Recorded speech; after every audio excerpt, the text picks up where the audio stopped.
Years ago, when I was back in Lehigh University, I formed a rock band with my friend John. My roommate John was a guitarist, very accomplished. I was singing.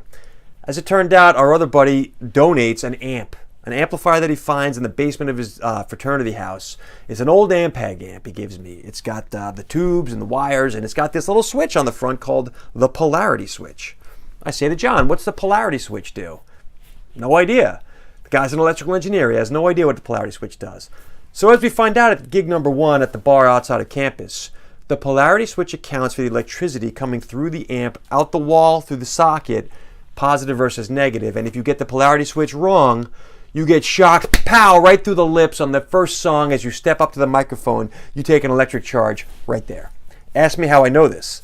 So, the polarity switch became a hilarious thing. John and I would plug in, and at every venue, you never knew what the electrical polarity was that you just jacked into. So you don't want to go put your mouth up on that mic. What do?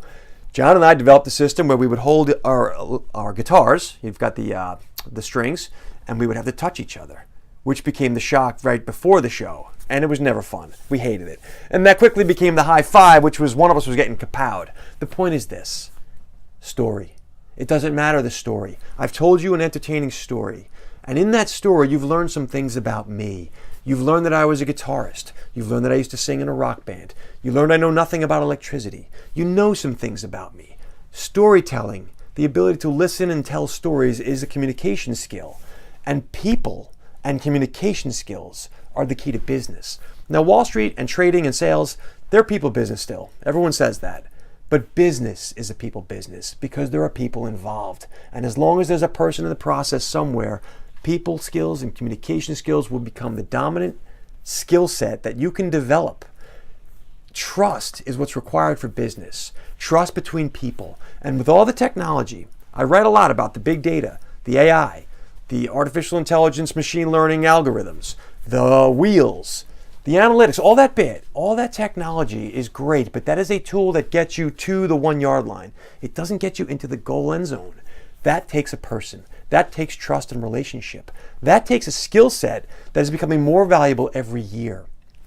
Your ability to build that trust, to create rapport, to create connection, to tell stories, to inspire and motivate and understand. That's all a very human dynamic. And that's got nothing to do with technology. Technology opens the door, but it takes you and that skill set to walk through it. So you need to be developing that. That becomes the number one skill set of the future. It's the skill set that's becoming increasingly important right now today as technology encroaches on our everyday life, and it's becoming the future skill set in a world of technology tomorrow. You're going to need to have it, and those who do will advance. Those who do will find opportunity, connection, whether it's through your friends, your colleagues, your customers. Everybody wants to have that one person that they can contact and call for the insight. You know, I got a guy, I know a person, I don't know the answer, but I know who to call. You need to be that person. You need to become the one they call. And if you do, when you do, you've opened yourself up to success, however you define that. Financial, legacy, it doesn't matter. But the one requirement is that very human skill set of communication. That is what's going to be important going forward. Give it some thought.